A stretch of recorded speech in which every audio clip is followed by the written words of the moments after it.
Tree Talking Time is brought to you by Conkey's Outdoors. Get all your hound hunting needs at conkeys.com. Welcome to Tree Talking Time, where we talk all things tree dogs, from the smallest feists to the largest hounds, treating squirrels to bears and everything in between. And from time to time, we might even run a little fast game.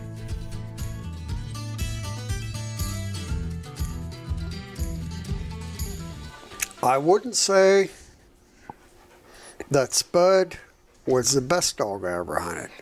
He was good. He was outstanding.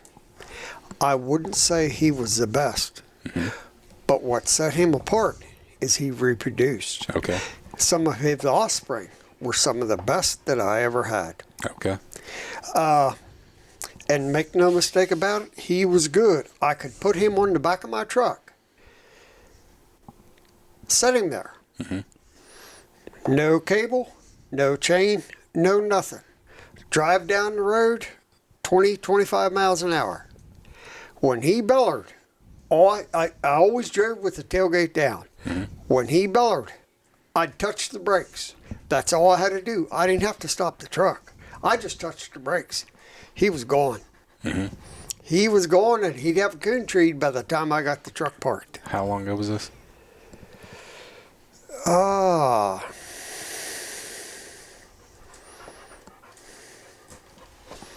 This was probably in the late 80s, early 90s. About to say, it wasn't anytime soon because you couldn't do that today around here. No, but I'm telling you, I could also put him on the road in front of the truck and drive away. Mm-hmm. He'd gallop down the road 20, 25 miles an hour. If a car come from the opposite direction, all I had to do was toot the horn. He'd come around, hop up in the truck, and off we went. Pretty smart hound. He was well taught. Especially for a blue tick. You got to realize I'm a cur dog man, so. Yeah, but back in him, I forget this man's name. He was from the Ozarks, the Missouri Ozarks. There was a black dog down there that was, that Spud came down from. Okay. He was tall, black, and bobtailed. They brought him up to Dale Edwards and started breeding the Smokey River Bluetick females to him. Spud was the result. That's the reason when I got to that's the reason when I got to breeding him close. There were some bobtailed pups. Okay. So he was half cur dog, or you think, or?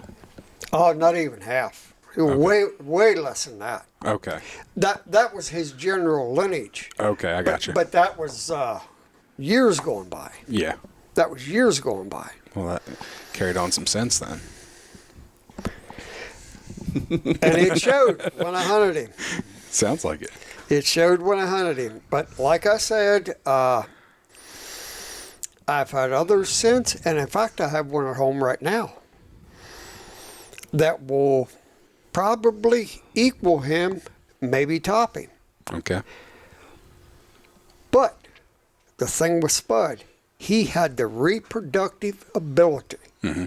And that's hard to find. He reproduced. Mm-hmm. You ask Brian, he reproduced. You trace his lineage.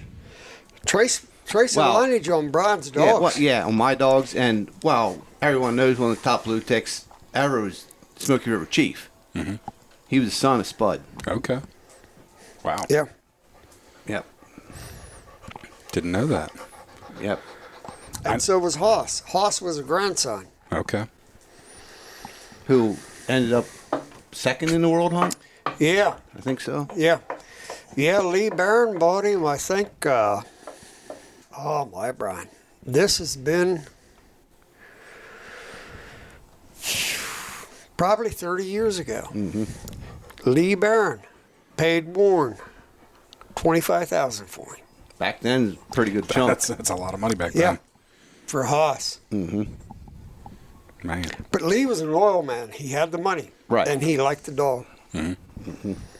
So you guys are both big fans of the Smokey River Blueticks, right? Absolutely. We hunt very similar lines. Actually, we've even crossed, he crossed a female with one of my males. I crossed a female with one of his males. And they all, Smokey River anymore, though, it's so big. Yeah. It's big and it's kind of spread out. It is, and the thing of it is, Ben, the Smoky River dogs weren't like the Hammer dogs or the Vaughn dogs. Okay. Albert Vaughn, when he bred dogs, he bred his own. Mm-hmm. Dave Dean did the same. Mm-hmm. Warren did not. Yeah. Warren, if he was hunting a dog that he really liked, and he went hunting with you, and your dog beat him, that's where he's going. Mm-hmm. You see what I mean? Yeah. He always looked to better what he had, as opposed to being stuck on what he had himself. Mm-hmm. Really looking to breed a coon dog to a pure coon dog. You know what I mean? Yeah. Yeah. And his big thing was turn the dog loose that leaves you at a hard run, but keeps his mouth shut until he smells a coon. Then gets after it and trees it and does it in style. No stumble bumming around, no nothing. Yeah. Just if it's a cold track, get your nose in it and bam, bam, bam, bam, there you are. Yeah. Get him up and running. Go. That's the kind of dogs he looked for. He wanted dogs that could actually move a track, not sit there and just That's boo-hoo right. on it. He wanted cold-nosed dogs, but cold-nosed dogs that had the intelligence to move a track. Yeah. That was the thing. You got to move a track. It don't matter if you can smell it right here and you stay there and just bellow around and don't go nowhere.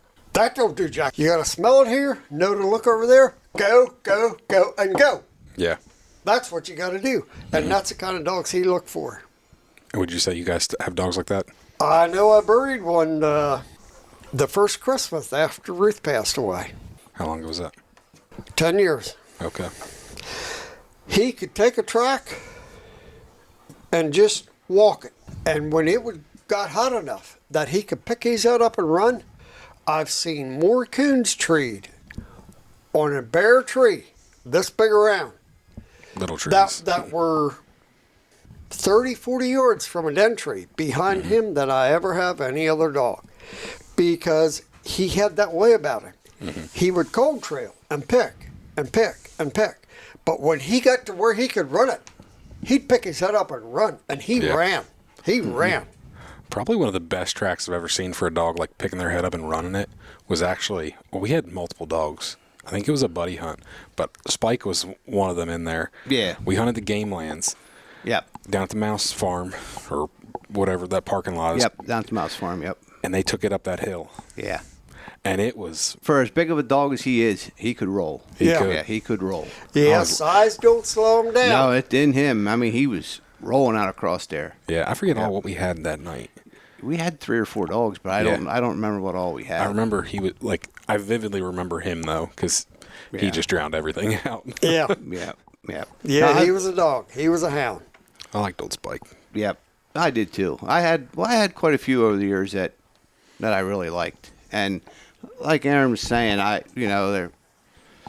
for me, they're just my style of dog. You know what I mean? They had the brains. They knew when to shut up, when they had to shut up and use their head rather than their mouth, and just go about their business and get it done. And that's what I liked about some of them. And most all of them, went back to Smokey River. Yeah. Now Spike didn't. But I remember you said that he wasn't. He wasn't. bred like all your other I stuff. bought him at a year old, and he was doing a nice job, and I just liked the dog. Yeah.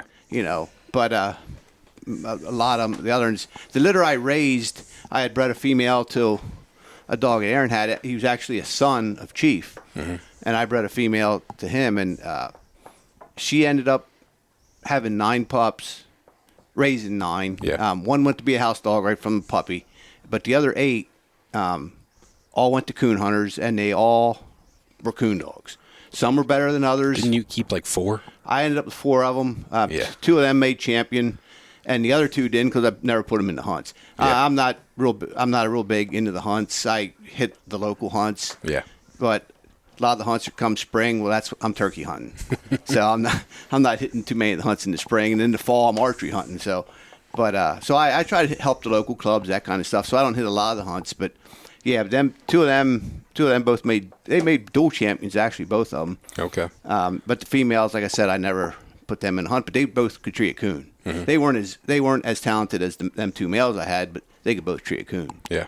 But yeah, that ended up being a real good litter. Didn't that female die like when them pups were? Pups were a little over 3 months old when she died, at 5 years old. Yeah. Because I'm not a breeder.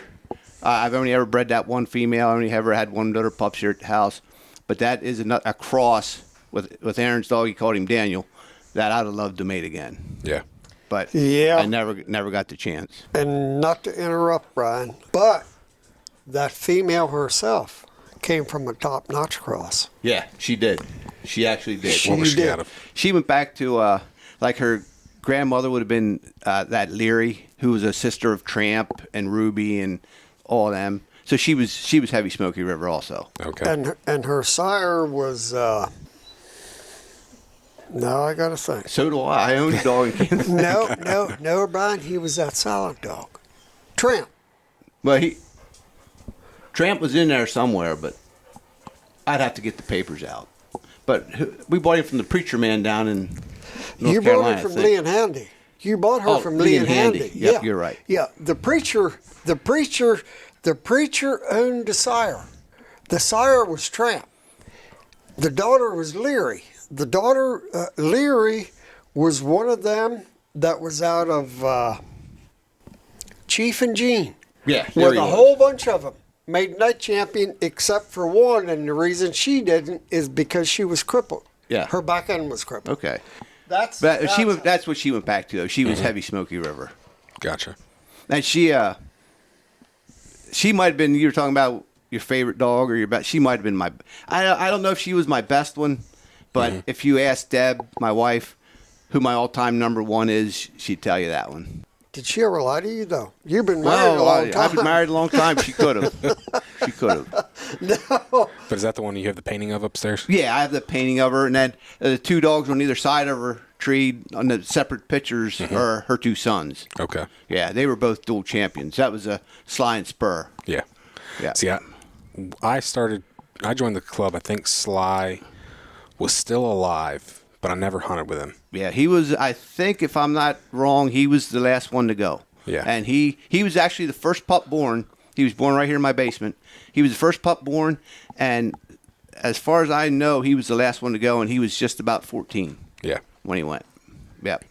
And then Aaron crossed the female back to Sly, and I kept one of them, and she made a real good dog. She was 7 when she went. That was Cinder, right? That was Cinder. She went young, but she made champion, and she was a real nice dog also. Because you had Cinder when I joined the club, and I don't think I'd ever hunted with her because I think she died pretty soon after I joined.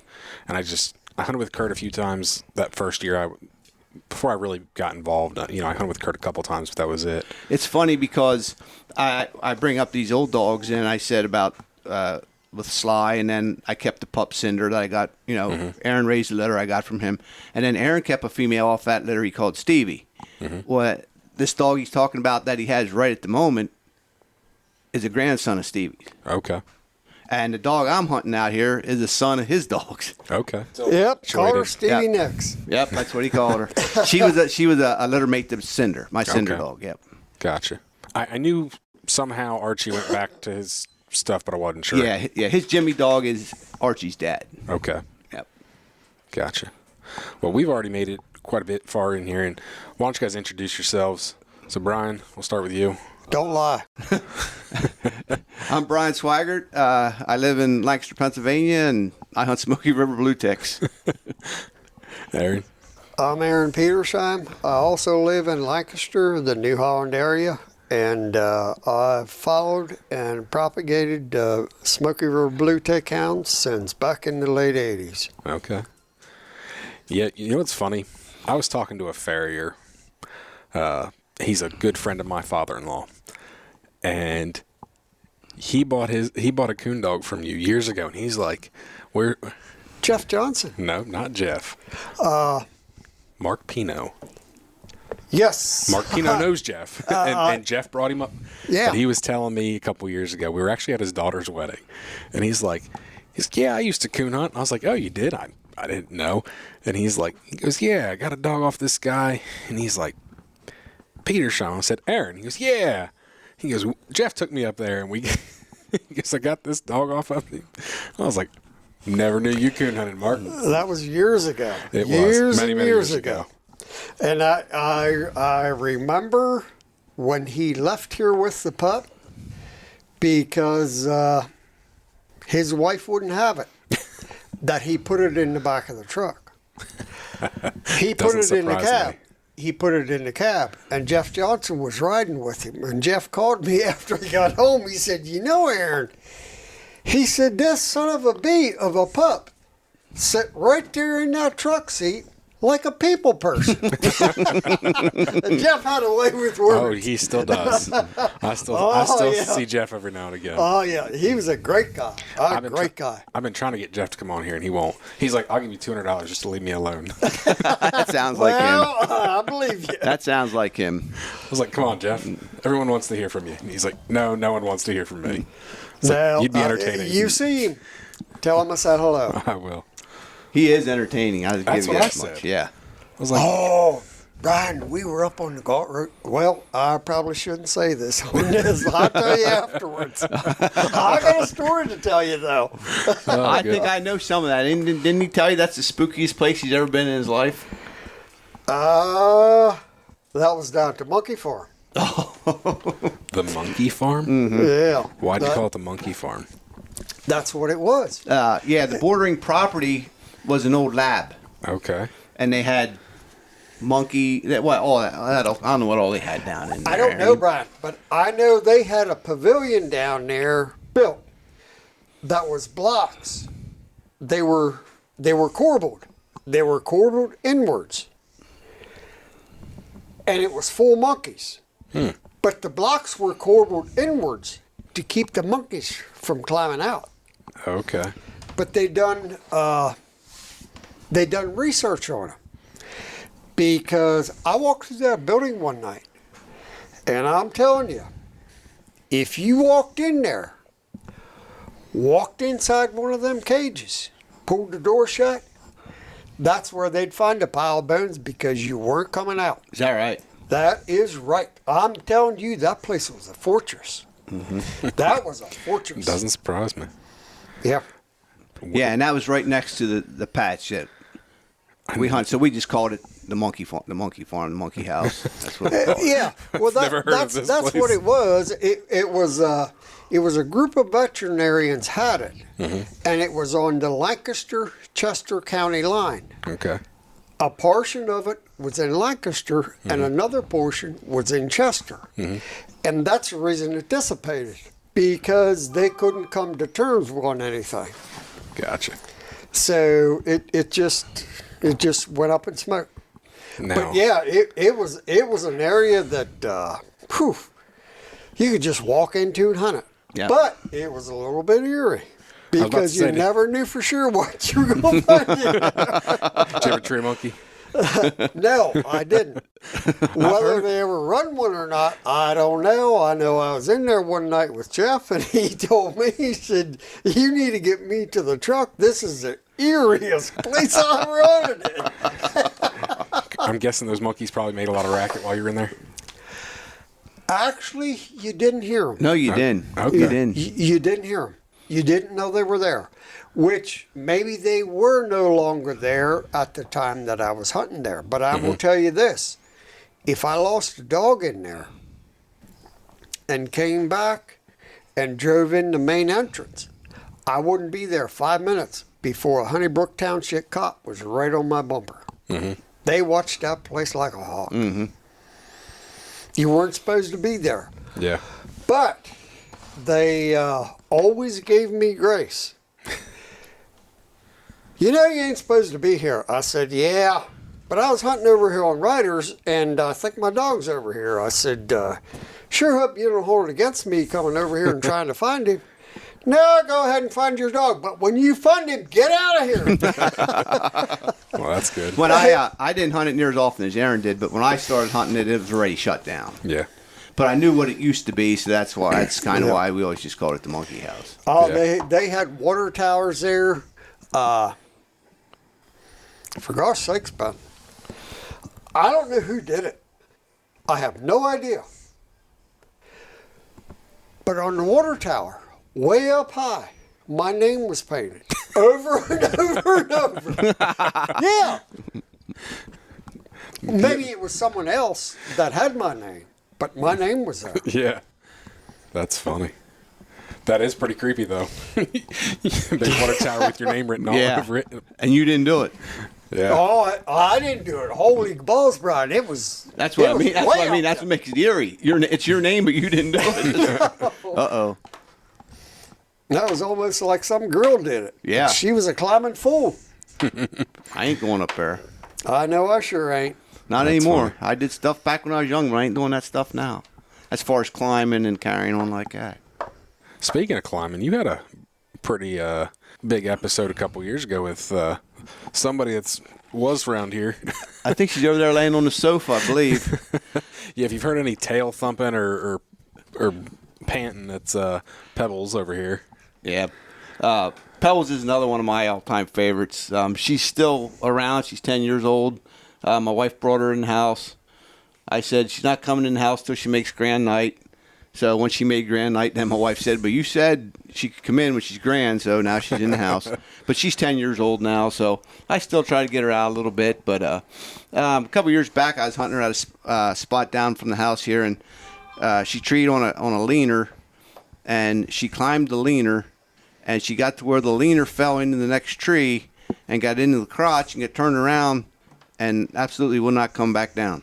And when I say a leaner and up in this tree, she's over 30 feet and nothing beneath her but rock and briar. And so I went up to the neighbors, tried to get a ladder. Well, that wasn't near big enough. So then I tried something else. That didn't work. So I ended up calling the fire company.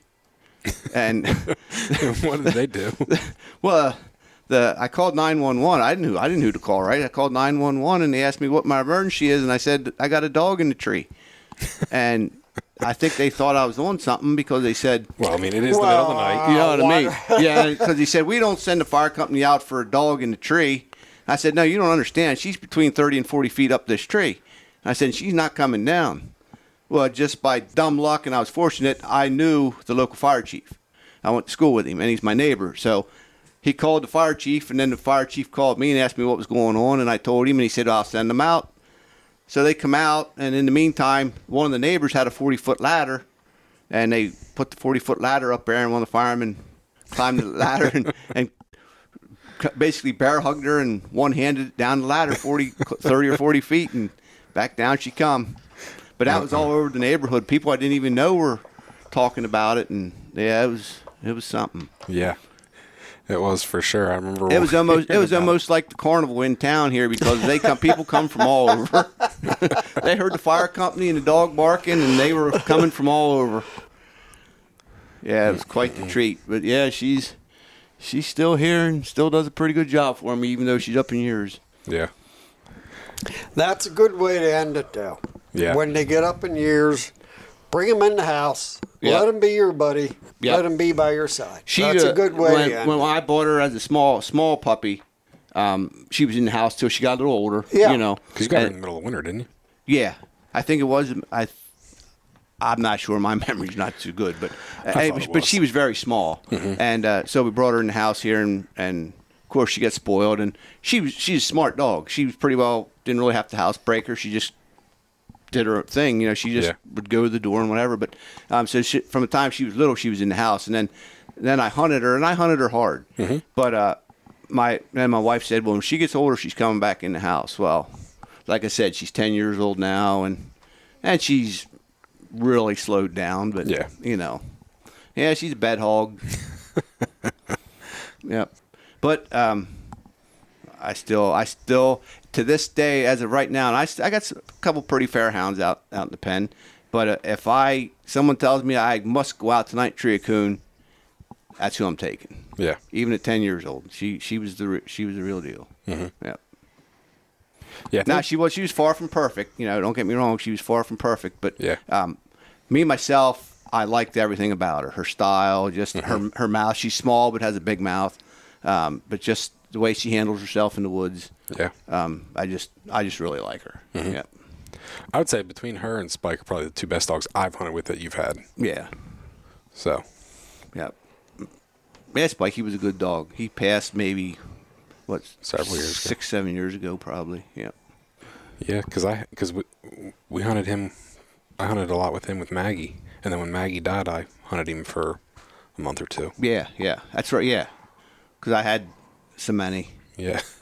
Trying to. Well, because she was young. Yeah. And so you were really putting a lot of time into her. Yeah, so you took Spike for me just to get him some time in the woods. Yeah, because I didn't have anything to hunt. Right. Yep.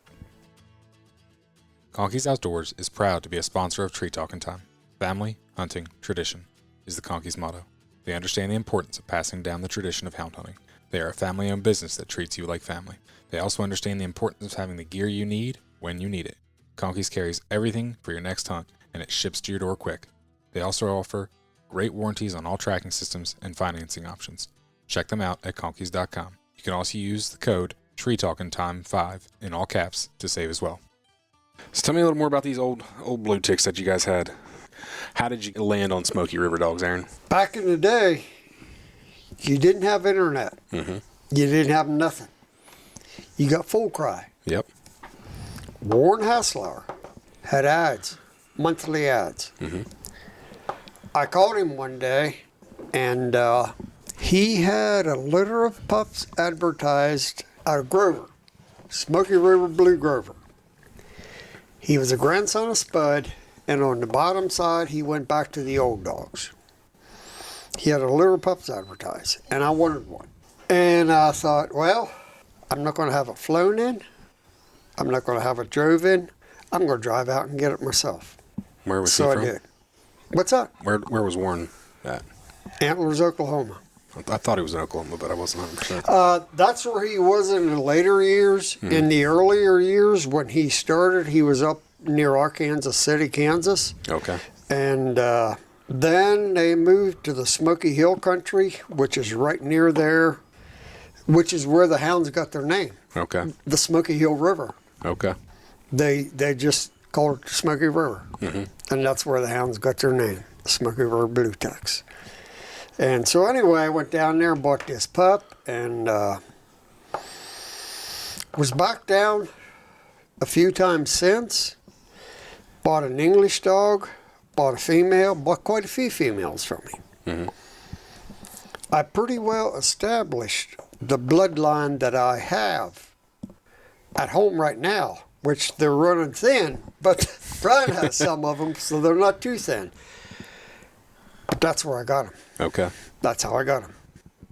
Now, before that, what did you have before you started hunting those Smokey River Blueticks? I had a Vaughan bred female that I took to North Carolina and bred to a dog called Smokey River Jim's Tars. He was off of Diamond Jim Jr., a boneheaded son of a gun. When you turned him loose, you wouldn't catch him. But an old bear hunter got a hold of him. And he got down there they have these, it's flat country. It's on the east, in eastern North Carolina. It's flat. Well, he would take his pickup truck every morning and take a drive. And wherever there was a game crossing, mm-hmm. he'd wipe out the tracks. When he come by the next morning at 7 o'clock, he knew that track was made sometime that night. Mm-hmm. That dog had a nose that was out of this world.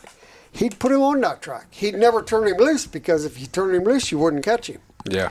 But if he turned him loose on a track, he'd always find him, because he'd follow that track to the end. Mm-hmm. That was Tars. He was a son of Diamond Jim Jr., and I think his mother was a descendant of Hills, Arkansas Blue. Okay. Now, Hills, Arkansas Blue was a Vaughan bred dog, but he was a dog that was all over the tree. When he treed, he was all over it. Jumping and jacking it. Tars was like that. And Tars was a peaceful dog. But if any dog showed him a fang, he'd kill him. Jeez. Yeah, he'd kill him. He didn't go in looking for a fight. But if someone presented it, he was going to finish it. Yeah. That was Tars. And that was his name, Smokey River Jim's Blue Tars. Now, did you get Spud as a puppy, or did you raise Spud? No, I bought him from a man in Missouri. Okay. Now, did you get Spud after you already had gotten dogs from Warren? Yeah. Okay. Yeah. Yeah, I got wind of him. I was down to Warren's one week, and he had Spud there. He was breeding him. He was breeding females to him. And he said to me, you know, you're going back. You'll be going through Missouri. I said, yeah. He said, won't you take Spud along and drop him off at Dale Edwards? I said, yeah, I'll take him. Well, when I got to Dale's, we sat there and talked. Oh, it might have been 8, 9 o'clock at night when I got there. We sat there and talked till after midnight. Nice. And he told me that he had 2 daughters. They were both involved in sports, and he had this dog that he knows needs promoted, needs hunted.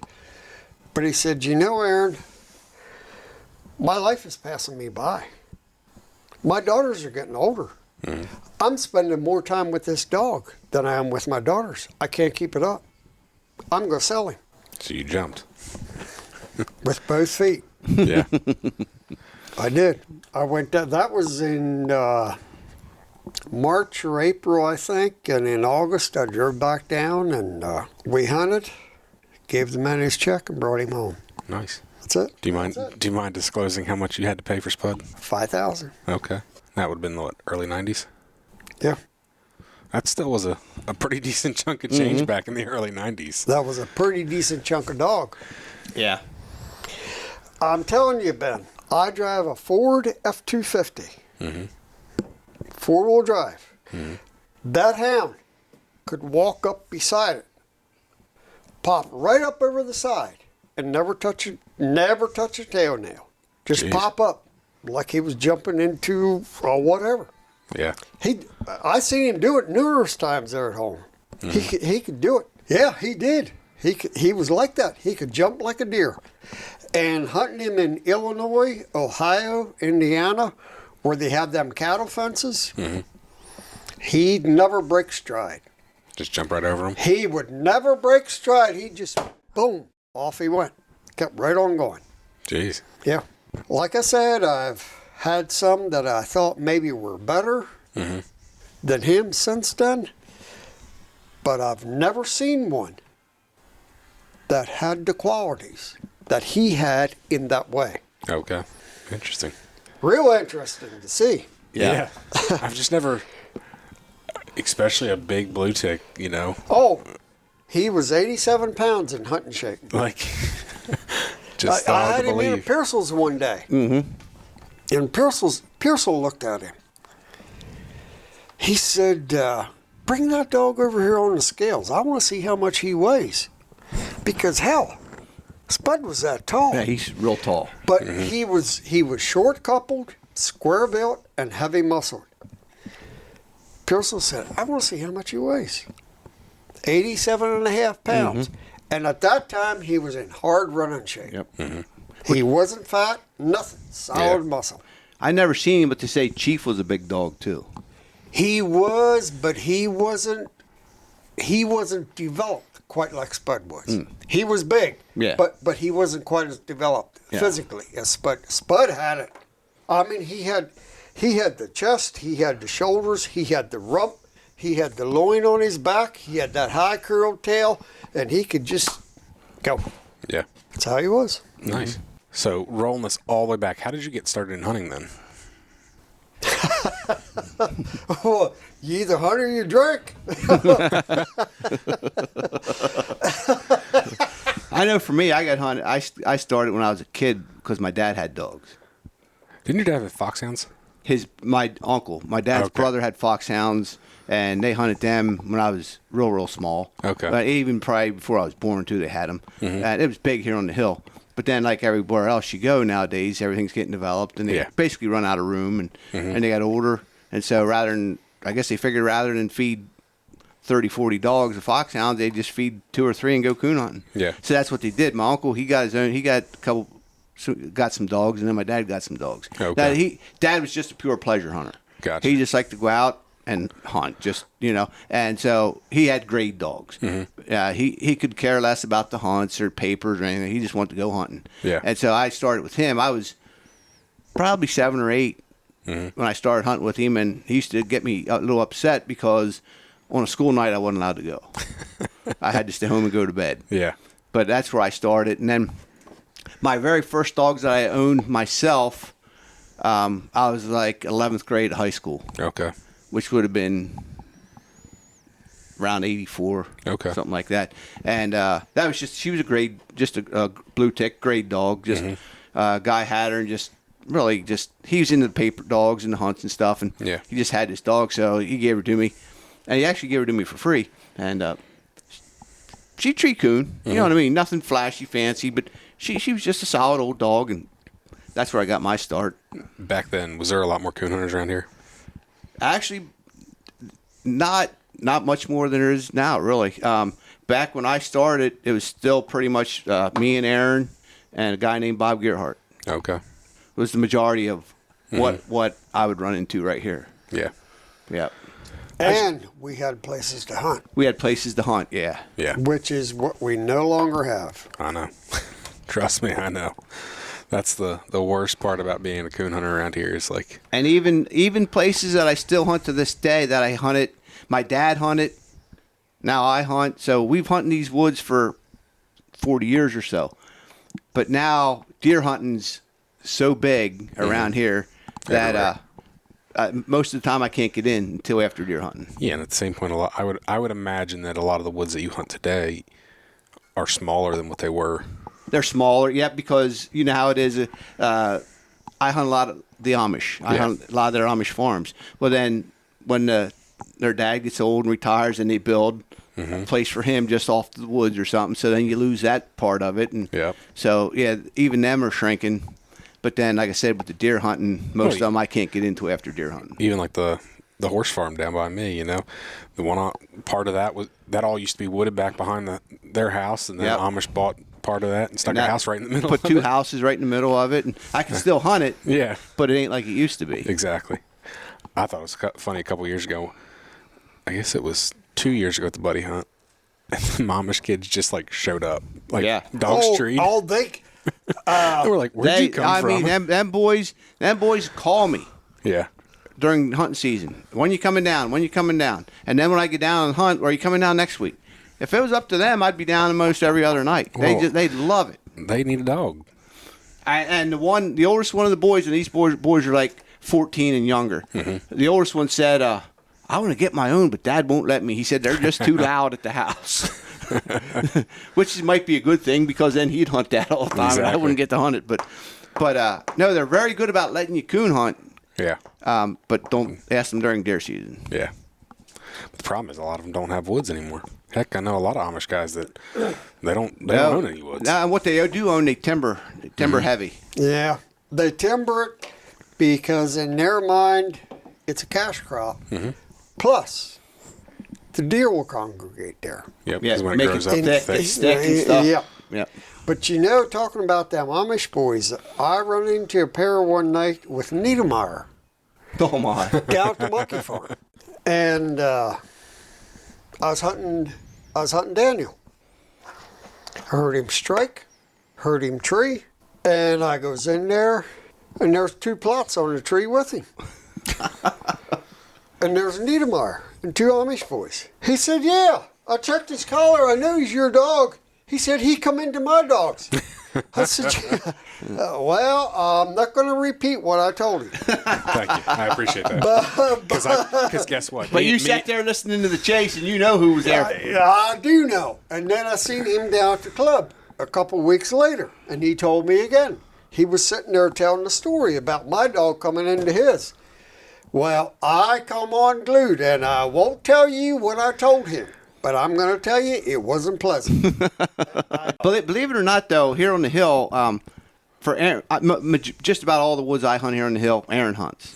But we hunt together when we get a chance, so now and again, but hardly ever run into each other. Yeah. If we do, it's common courtesy. That's Brian's dog.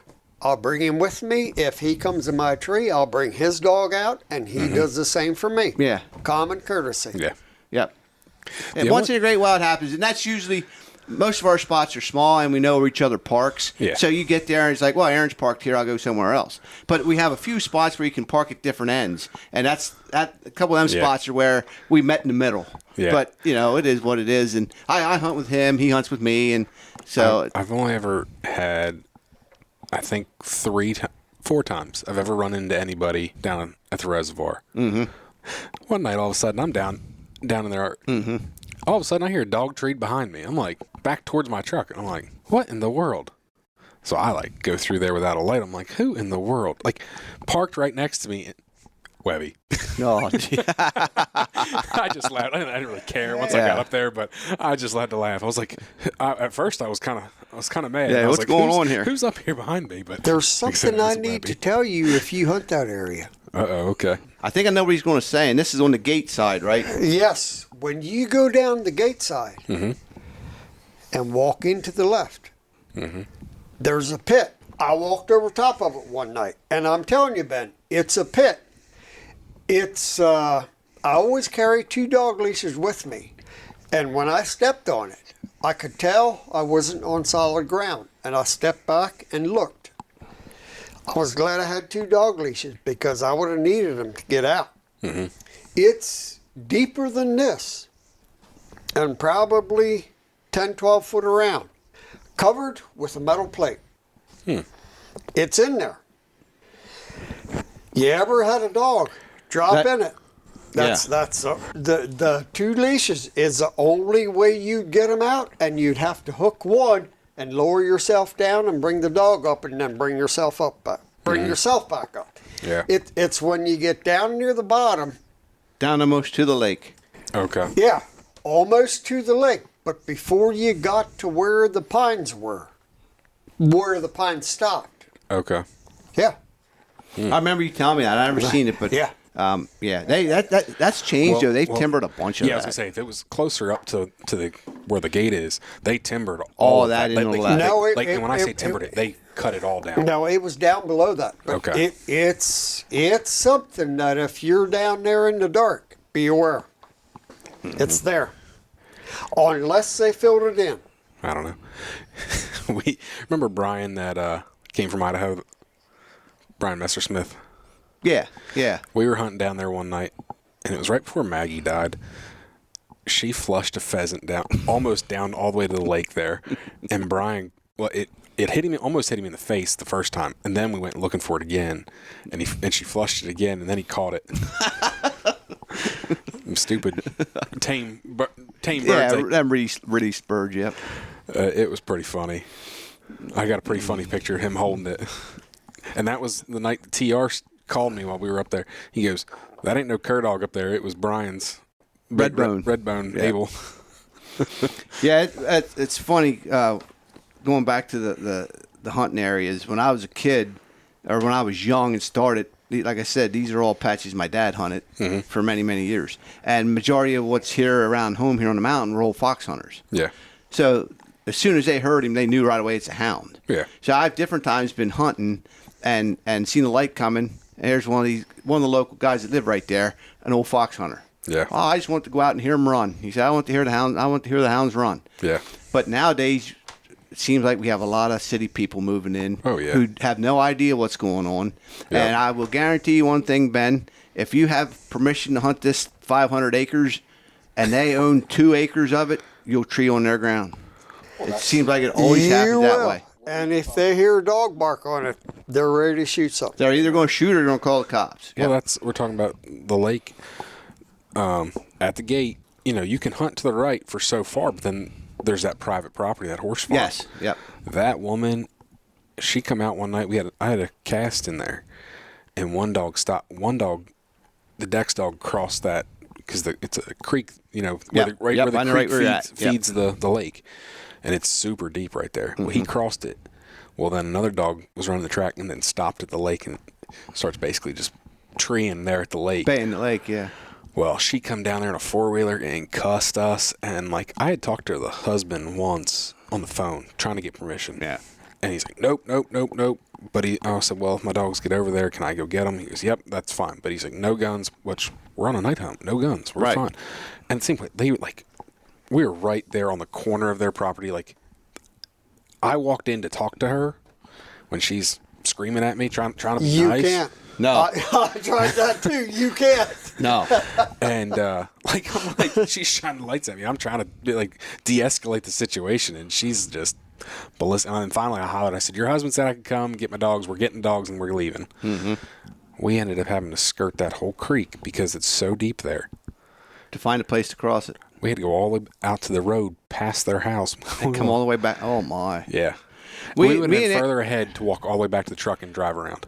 Me and Aaron hunted a spot. We were hunting it together, and we had permission to hunt all that property. And the neighboring house, the guy rented off the people that we had permission to hunt. Mm-hmm. Well, I don't know. I never met the guy. I have no idea what he was, but he was in there shooting. Jeez. Now, I don't know whether he was shooting at us up in the air.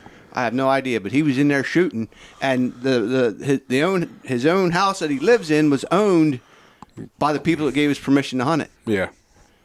And it's like, What do you do? yeah, I did everything right. We got all the permission. Yep. And he's still getting shot. I don't know if he was shooting. Like I said, I don't know if he's shooting at us or up in the air, but yeah, They shoot to scare you off. I believe. Pretty much. We had that happen down at the loading dock. Yeah, that's right. Me, Curdy Kearns, Clyde Beam, and his son, and I forget who else was there. Because the hounds crossed the road, and this guy walked out across the field with an Uzi. And Curdy talked about it. He said, I've heard the story. he said, there goes there with a single shot 22. Talking to this guy that's carrying an Uzi. Hell, they're our dogs. We're not hurting nothing.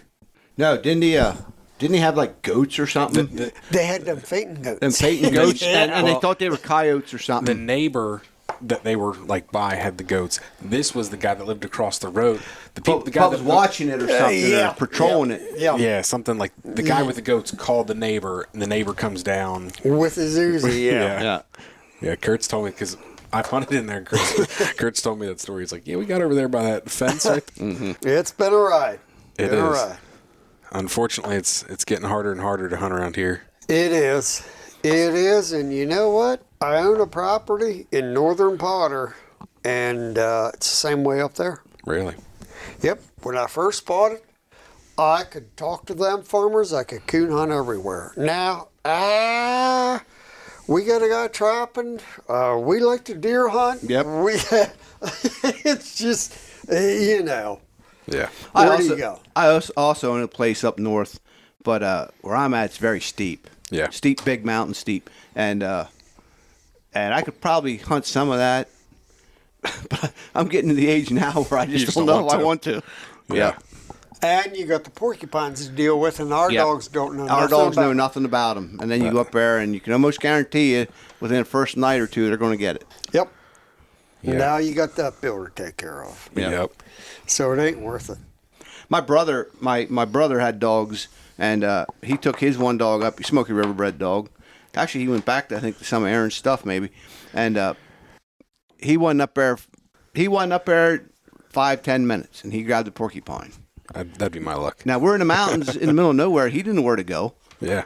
so he just got there, unloaded his stuff, went out hunting. Dog got porcupine. He come back to camp, loaded his stuff, and drove 3.5 hours back home to take him to our vet, because our vet is a guy we know very well. He would meet you anytime. So he gets in there to his office at like 2:30 in the morning, and the vet's there pulling quills out of his mouth. But he drove all the way up there to hunt 10 minutes and then had to drive right back. And he said it was bad. He had him bad, yeah. Your brother for years, when my girls get older and they get out of college and they get married, I'm going to get dogs again. He ain't still ain't got a dog yet. No, and they're all married and gone. Exactly. I give him a hard time every year I see him when it comes to the buddy hunt. I'm like, when are you getting that dog again? Well, he probably figures, I'm saving all this money on buying toilet paper. Why don't I start buying dog feed? Very true. Very true. And at the same point, he can come over here and get your dogs anytime. That's the thing of it. Because I always tell him, I said, well, if you want to go, just come grab them. Yeah. And so he keeps that in his back pocket. So he's figuring I'll let my brother feed him and take care of them all the time. And if I want to hunt, I'll just go get them. Yep. I'll tell him he's not allowed to come get them. Alrighty, I think we're into storytelling time here. Maybe this thing's over. Well, I really appreciate you guys taking some time out of your night to come on here and, Sure thing. and talk to me. Absolutely. Sure thing. Hope it was informative. Oh, yeah. And It was fun. appreciate you asking. Absolutely. You can find me on Facebook and Instagram at Tree Talking Media. And until next time, keep 'em talking in the timber.